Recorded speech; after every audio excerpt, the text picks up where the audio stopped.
The term development has been central to global conversations for decades, but its interpretation has shifted dramatically with changing political, economic, and social landscapes. From traditional notions of aid and growth to more complex ideas of equity, sustainability, and local empowerment, the concept is far from static. Hello, everyone. My name is Jigyasa Agarwal, and I'm the External Affairs Officer at the Institute of Development Studies.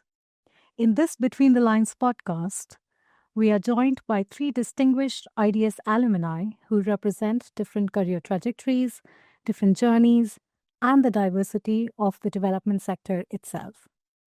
Camille Accolas is an entrepreneur who has advised major global brands on sustainability and supported more than 20 early stage ventures. She studied MA Globalization, Business and Development at IDS in 2018. Roy Trivedy is an honorary consul in Scotland with decades of high-level UN and UK government service experience. He studied MPhil in Development Studies in the year 1984 to 1986.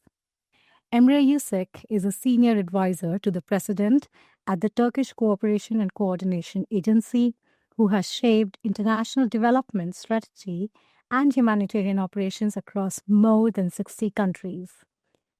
Emre studied MA Development Studies in 2016.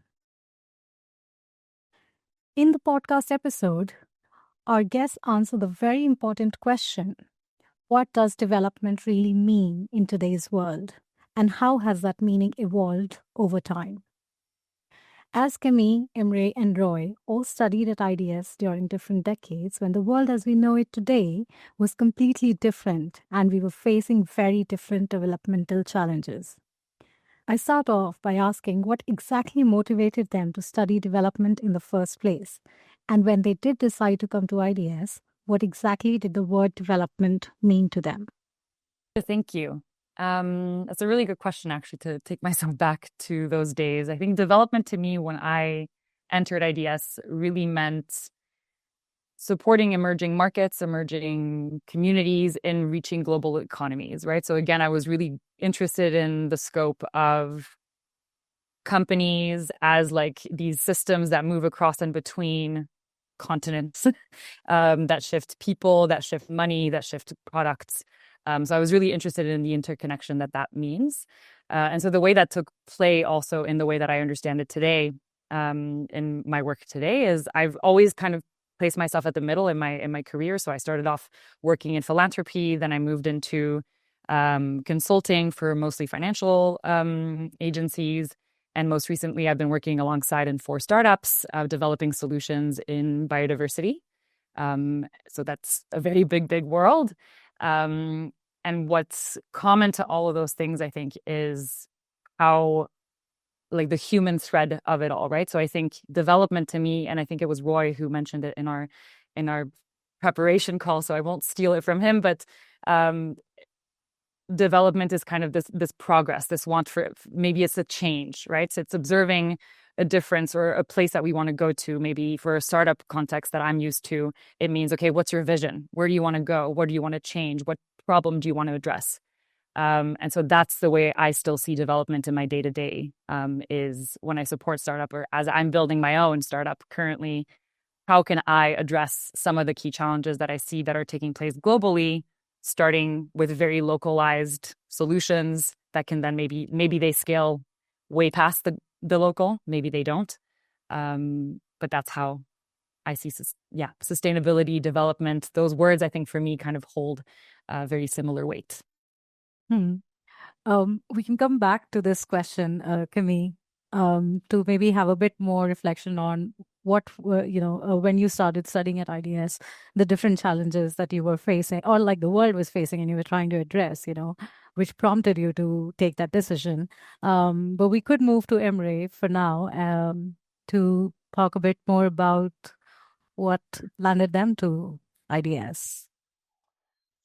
So, as a practitioner in the field, actually the moment and the turning point was the Arab Spring around 2011.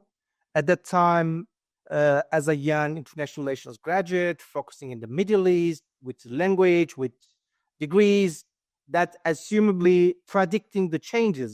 But when I have witnessed uprisings in Damascus and later found in my further assignment in Lebanon, social changes swept across the region. And I think at that moment, it became clear that the understandings of the international relations, politics, and diplomacy alone wasn't enough.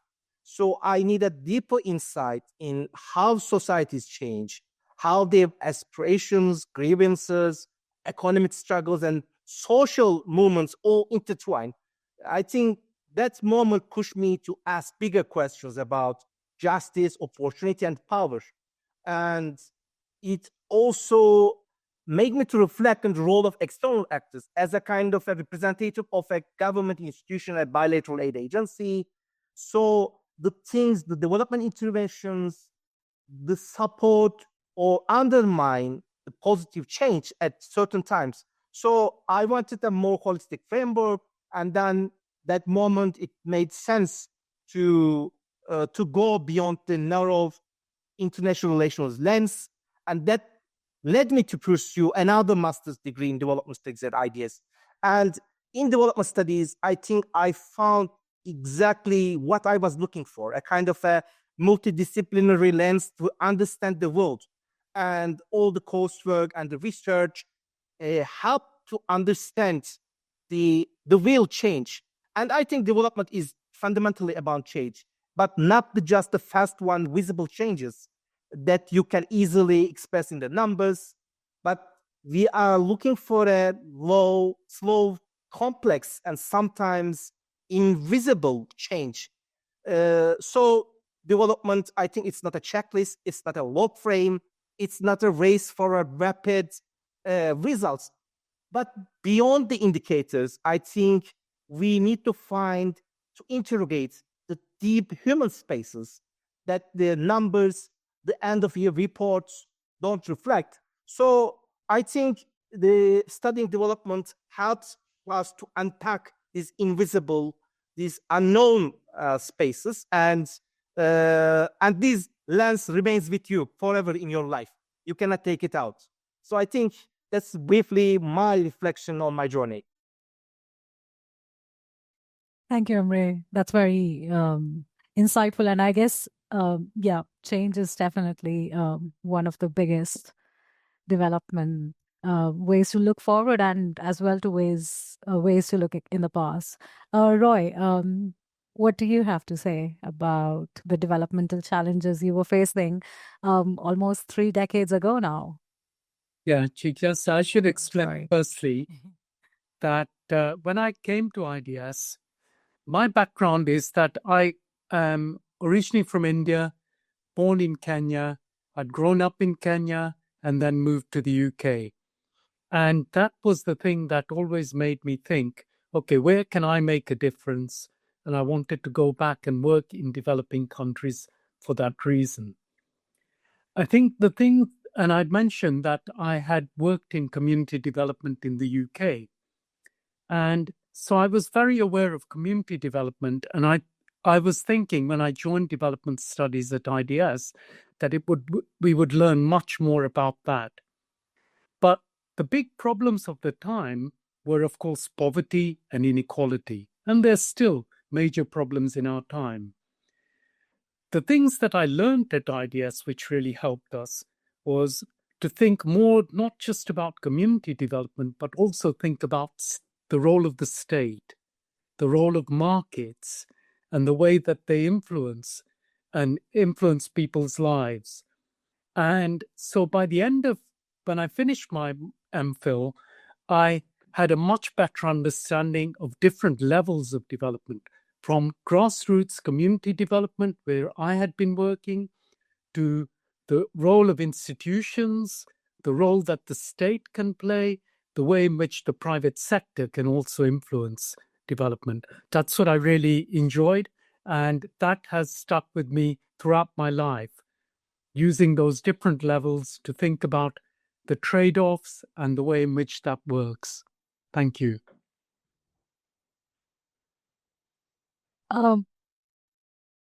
Thanks, Roy. I guess, as you mentioned, you've sort of understood the different levels of development, and I'm wondering, since your time at all work in quite diverse sectors, from governance to markets to being on the ground, so how has your definition of development changed? Because if you started from I don't know, from understanding, let's say, biodiversity and or sustainability, or understanding developmental challenges as poverty and inequality, how has that definition for you changed? Like what we called development and what we now call development. And would you say that what you're doing now in your careers, specific careers, and you could talk a bit more about what you're doing at the moment, and would you say that that's something that would fall in how development is traditionally understood? Is there another word, another kind of language that would better encapsulate what you currently do or what you've done, since IDS? Emre, would you like to go first? Yes, sure. Actually, that's a really important question. That when I first started out almost 20 years ago, the development landscape before the IDS education, the medium was looking very different. I began working in the mid-2000s during the Millennium Development Goals, period defined by a strong focus on poverty reduction, primary education, different indicators, that the belief that the technocratic solutions backed by clear targets could deliver global progress. But at the same time, it was deeply shaped by the post-9/11 world. Development and security became increasingly intertwined. State building, stabilization, counter violent extremism were woven into the development cooperation that were profoundly influenced how development was framed that time. When I entered the IDS, also we found ourselves in the sustainable development goals optimism. Unlike the MTGs, the SDGs were universal. There was a shared sense that at least in discourse level, the development could be a genuinely collective project. But also at IDS, during my studies, this optimism was paired with rigorous critique. We were encouraged to question who sets the global agendas, who benefits, who make the power dynamics, and in terms of the knowledge production and the addressing the structural inequalities. That time, I was able to make these see the nuances behind their vision. But today, I think we are shifting or kind of a different type of terminology. In this political environment, we operate in a post-truth world where facts are contested, development gains are questioned or reversed, and the rising mix of authoritarianism, digital surveillance, techno-oligarchies are shaping public narratives, and also it disseminates the information that we learned very different. And so in this landscape, as practitioners, as researchers, we witness that knowledge itself is still manipulated through algorithms, targeted misinformation. And then I think that in this current medium, as practitioners, as on the field or at the headquarters, we need to be more self-aware, at least to develop counter strategies and sticking to the norms, the global agenda that we have learned. And of course, always over and over, we need to highlight these very crucial norms on local ownership, accountability, and maybe beyond more. Maybe if we have time, we can go in depth on epistemic justice, that whose knowledge counts and who sets the priorities. I think that is my short journey from the day I involved in the development profession and during and after my studies. Thank you, Emre. Would you like to build on that, Roy? Thanks, Jigyasa. Yeah, for me, I think to build on what Emre has just said and also what Camille said earlier, I think one of the issues is that development still, in broad terms, is about progress. But when societies progress, clearly there are trade-offs. As Emre mentioned, some people win, some people benefit, some people lose out from that. And it's really about understanding that relationship and also the way in which policies impact on people and people's lives. So whether it's government policy, whether it's big institutions, multinationals, etc., trying to understand all of that. And I think in that sense, there is a continuity from the past about learning about how different societies have developed and the trade-offs, and also thinking about now, what are the trade-offs? The really big thing that has changed, I think, since the 80s from now is the development now is much more about sustainability, about issues of climate change, biodiversity, a much bigger understanding of where do human beings sit on this earth, what are the ways in which they develop, and then what are the implications of those development policies for different groups of people and the planet. People, planet, prosperity, which is what the SDGs were about. And I think we have a better understanding now of the way in which different sectors also influence people's lives. So whether you're talking about economic policy, or whether you're talking about social justice, or gender equality, or issues around disability, or corruption, the way in which all of these different things influence different groups of people. And I think that is what IDS gave me an understanding of, and which has stayed with me, because I then went on later. I talked about my community development work, but I went on to work as a UK civil servant, senior civil servant in the Department for International Development, where we were making policies that impacted on people's lives in different countries. And later still, I went on to be a UN resident coordinator and looking at the way in which the UN's role could work with government, but also with other local and international institutions. Thank you. Thank you, Roy. Camille, Roy has briefly touched on sustainability and biodiversity. And I understand that is what your expertise is at the moment. Would you like to, maybe elaborate more on how has the definition of development changed for you? Yeah, for sure. So I think it's really interesting, Roy, that you bring up the Sustainable Development Goals, because I think that's all the terms put into one phrase, right? Sustainability, development, and the goals that can lead the march there. And so that's really 2018 was when I was at IDS, and that was the full swing of, I would say, a really positive movement towards, like, we have goals now, we have metrics, there were so many commitments being made, there was such strong goal setting, both on like the COP, government and institutional level, as well as company level. So it was just like such a positive wave of like, no, things are going to move. And so I think where to stick to like the language of it, for me, what sustainability means, if I focus on the term that I'm more accustomed to using on the daily, sustainability to me is something that's meant to last, right? So it's still taking the concepts of development, but making sure that they're durable, that whatever it is we choose to change, implement, improve has a durable impact.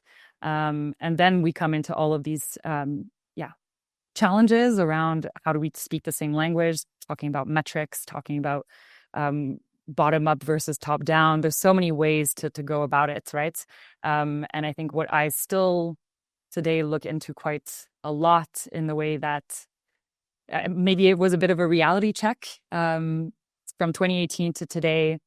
I feel like maybe I entered the working world assuming things are going to just absolutely skyrocket and shift. And the reality is much different from that, right? Like, it takes a long time.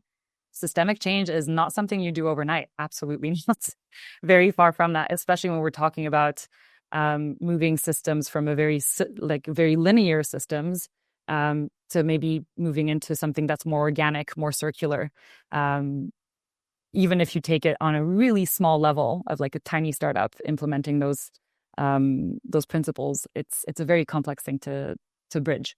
So yeah, I think the world that I operate within today and the way that I still carry through sustainability and development is to kind of try to, keep the systems shift, the development concepts alive by helping companies, organizations step away from linear, maybe you could call it something like extractive methods of like, I produce something, it's wasted, it's done, to like something a bit more circular or even in the best case, regenerative. Again, so that there's a bit of a stronger alignment between people, planet, and the systems we create, as Roy was just beautifully saying. So yeah, that's where I would stand there. Thank you, Roy, Emre, and Camille. That was actually very transformative in ways how you've understood development, walking into the sector at different stages, and then now how you understand development. And I think it's quite good to say it in terms of progress, that development is actually progress. But I think in the current given climate of, regressing aid, global challenges in the development sector, where we are seeing, as Emre pointed out earlier, the rise of technocratic governments and right-wing governments, and there's a lot of surveillance where algorithms are determining a lot of other things. I guess, what is your hope for future thinkers and development practitioners? How do we inspire more people to still walk into the development sector? Because there are still challenges to be addressed, and there's still, as Camille, you pointed out, there's still systemic work that needs to be done, and we are not even close. And I think, Roy, you mentioned earlier about poverty and inequality, and even though we have made some progress, we are still very far off from our goals. So the SDGs, So what is your hope, and what would your, I would say, the advice be for the new, the new generation entering into this sector? How do we give them hope, and what can we inspire them to do? Camille, would you like to start with that? Absolutely. I think I'm actually super interested to listen to this podcast in a decade and to see what will have happened. But what gives me hope is, I think inevitably this year has been so transformative. I mean, 2025 has been, the AI boom and all of that. So I think what gives me hope is there's so much room for us to reinvent ourselves within this technological boom context, right? I think a lot of people approach, oh my gosh, AI is going to take my job and there's going to be no room left for me. I tend to think almost the opposite. I think it gives us almost this, maybe not blank, but fresh page off of which to say, okay, what are the roles where humans and human nature have the greatest impact and greatest role? And so I think that's such an incredible time to be entering the job market, to be deciding what is the passion I want to bring to the table. So if I were to be in my university shoes again, I think this could be a really exciting time to feel like all roads are open, and also backed by an incredible amount of data efficiency. Like, we have such an open source of information that we can access to make things happen faster. So I'm obviously in the world of startups and of building solutions. And I really think that this is a wave that we can really sit on and help more solutions come up in the market faster. It's also an incredible way to upskill and support communities who otherwise would have been maybe left out of global markets, and to help them reach better lives, better, like, really very quickly have so much more. I'm losing my words a little bit, but I'm very hopeful for what's to come. Thank you, Camille. I guess hope is what we need at this point, for sure. Roy, would you like to talk more about that? Yeah, Jigyasa, I'd like to build on Camille's point. I think one aspect which has changed, of course, is the decline at the moment in global aid levels and so on. And while that's happened, we also have other sources of finance which can really support communities and community development and people's lives and so on. So understanding different sources of finance has been a major aspect of this. I think is something that I think, have become much more aware of. Looking at private finance, looking at blended finance, state financing, but also other types of financing that can change people's lives. Ultimately, I think all of this is really at the same time what we've seen particularly over the last 5-10 years, post-COVID and so on, is greater levels of inequality. So levels of equality changed, certainly from the 80s and 90s. But I think what we've also seen in the last few years is understanding more about inequalities between countries, within communities, between different groups of people, who benefits, who loses out from development progress, etc. And I think that for me, a lot of this is around, where can you as an individual make the biggest difference? Is it through private sector? Is it through small enterprises? Is it through working with the state to be a really good civil servant, to make a difference in terms of good policies that can impact on people's lives? Or is it at grassroots where you're actually implementing things? Okay, and obviously it's a combination of all of those things, but finding your own niche in that is very, very important. And I think here also I would emphasize the importance of unpredictable climate change, disasters, etc. So you need to bring in not just long-term development perspectives, you also have to be much more aware of where you can make a difference as a humanitarian actor, where you can save people's lives, etc. But all of this is what gives me hope, is that individuals can make a difference. And I think what IDS gives you is a sense of your position in the world and understanding how you, with your qualities, your skills and characteristics, can be that catalyst for change. This is what I think inspires me. And I think this is something that all of us should be searching for. Thank you, Roy. I think as myself being a very young person entering into this sector, just, like a few years ago, that's actually very hopeful to look forward to, because there are new development challenges coming up now. And I think sometimes we do lose ourselves in the bigger scheme of global changes and do not really identify our individual impact. And I think it is very important to identify that everybody who comes to IDS and everybody who studies here does bring a significant perspective to what development is, and will probably go on to make a significant impact in the sector itself. Emre, you briefly mentioned this in your previous answer as well, and I was wondering if you could expand more on the global challenges and where do you see the hope from the new people coming into the sector, and what would you say to them? Actually, hope always remain with us as human beings, even in the lowest moments of our lives, or as foreigners or practitioners on the field. Even our own life experience, we see the moments of hope comes. So actually, much has been said by Camille and Roy, particularly when we delve into these post-aid world. Needs are not disappeared, but the ecosystem has diversified. I think other than looking at the green side, we can check the positive side, like the opportunities in the South-South cooperation, philanthropies, private capital, diaspora networks, all sorts of different development finance that Roy has explained in detail. That landscape is offering new opportunities, and now it's no longer dominated by bilateral aid agencies or UN agencies. It's becoming more complex.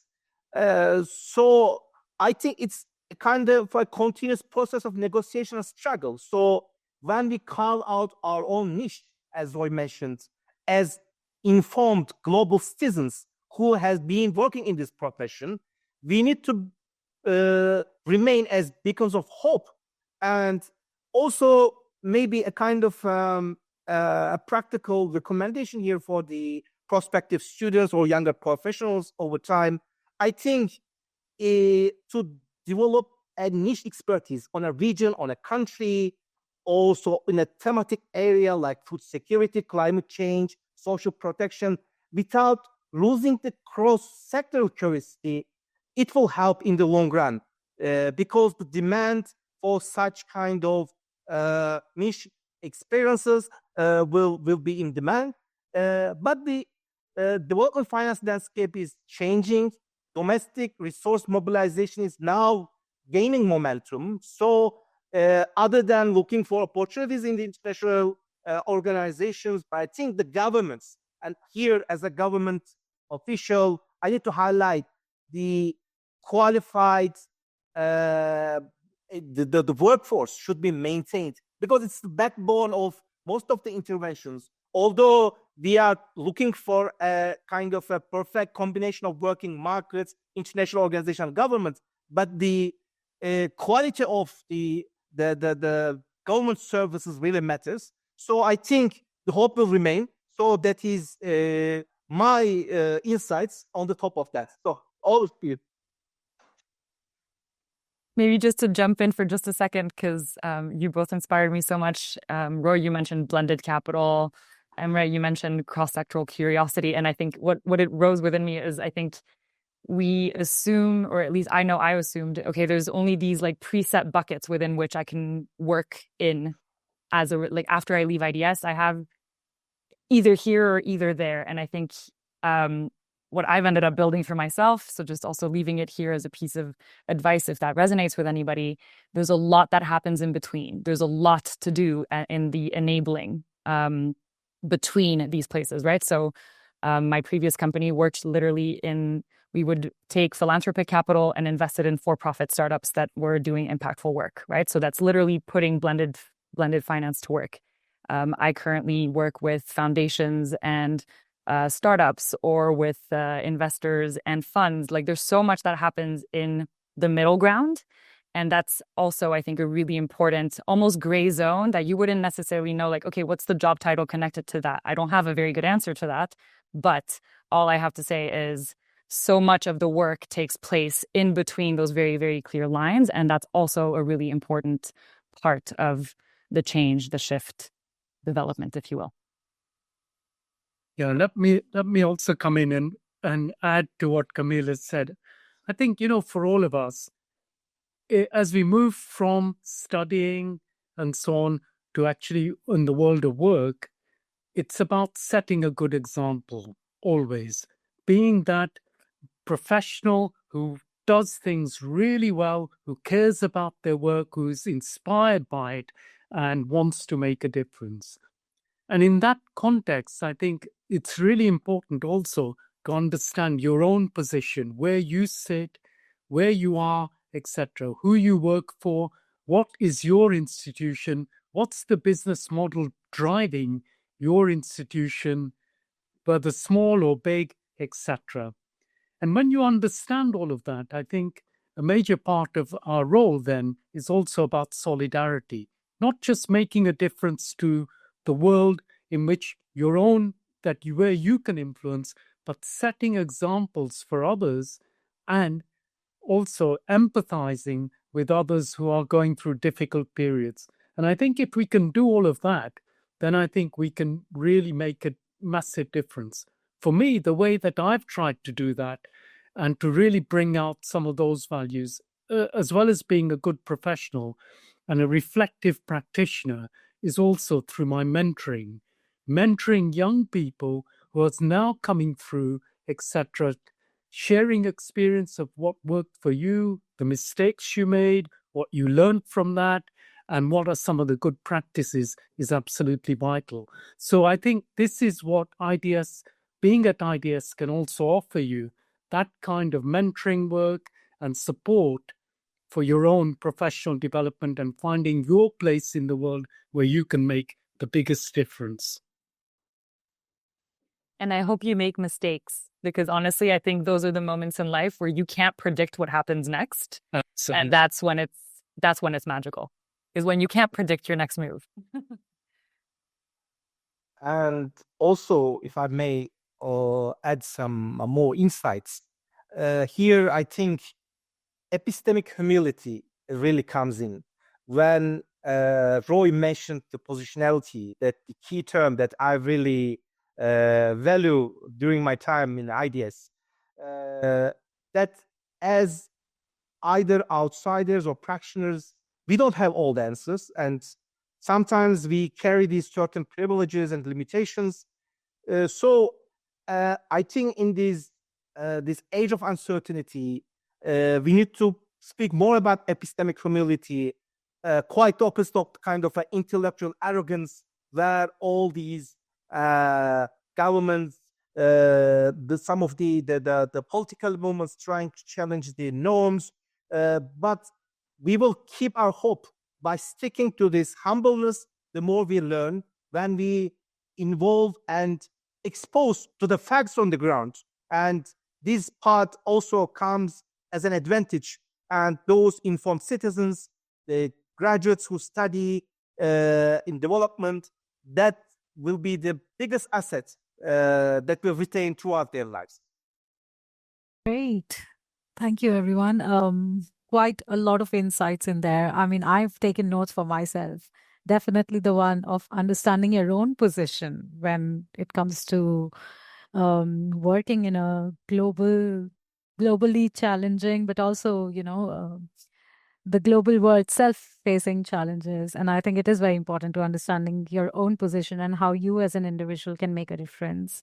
So yes, thank you so much for reiterating that for me as well, and for the people who will listen to this, because I think it is extremely important to understand that. I would like to invite you all for any final reflections, if you have, for the future students or towards your journey or towards IDS. If you have anything to add, please feel free to use the space. Roy, I see you being eager to. Please go ahead. Yeah, thank you, Jigyasa. I think for me, one of the really good things that happened to me post IDS was starting off working at local level with a community. Because after that, once I did that, everything else after that, I had more resources. In that community work that I did, I had a bicycle and 17 villages to cover. Okay. And I think later on I had, policies. I was responsible for policy work, etc. And I could understand better the impact on people's lives that those policies might or might not have. And I think what inspired me throughout was, I actually met with Nelson Mandela when he visited the UK. And Mandela said to me, it's really great, fantastic to see young people like you. At that point, I was young.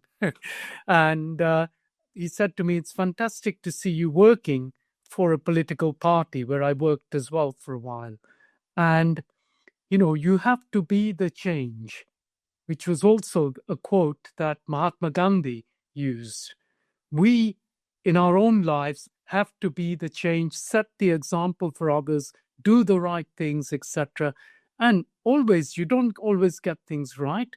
As Camille rightly pointed out, try and learn from your mistakes and make a difference.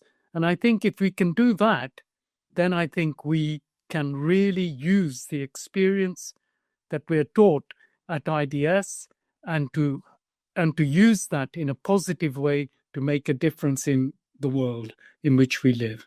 Thank you.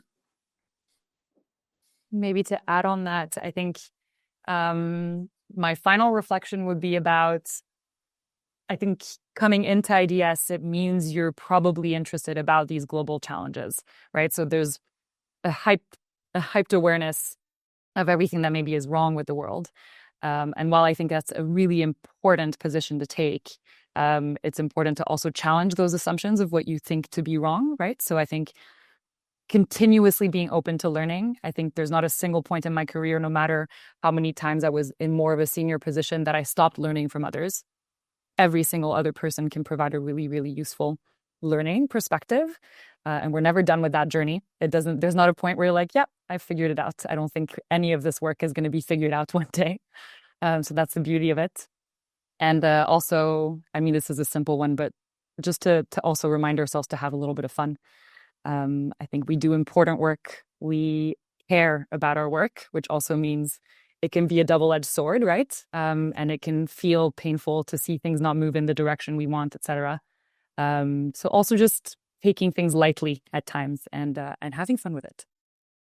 And maybe here it's final to mention one of the IDS fellows, Iris Kuhn's work, and I think there's a great episode of the Between the Lines podcast about uncertainty, and his book Navigating Uncertainty on Radical Rethinking of a Turbulent World.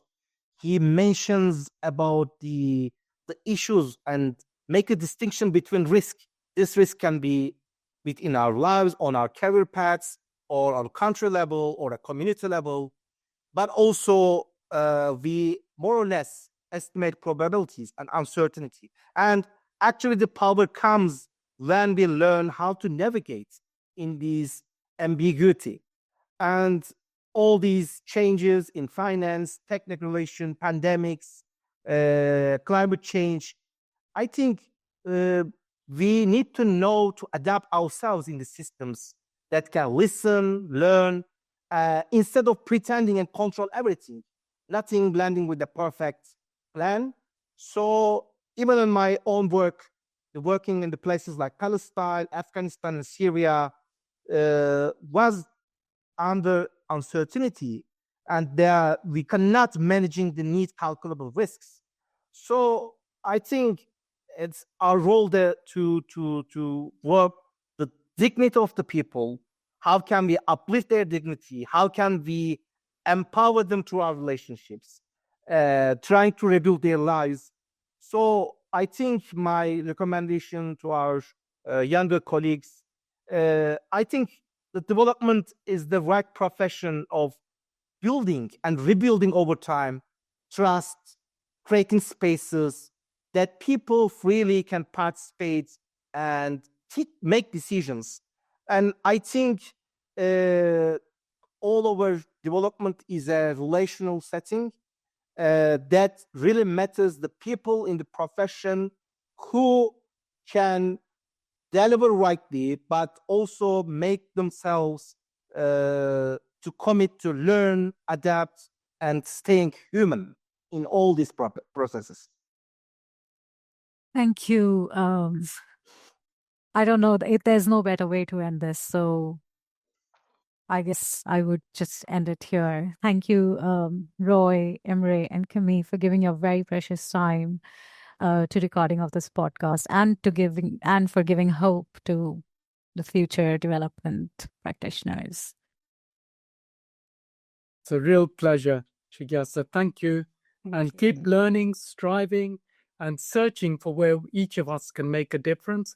And keep your solidarity with those who are less fortunate to help them make a difference in their own lives. Thank you. Thanks for listening. Please like, subscribe, and share to help us spread the word. Do you have a feature that you would like to appear in a future episode? If so, then email betweenthelines@ids.ac.uk.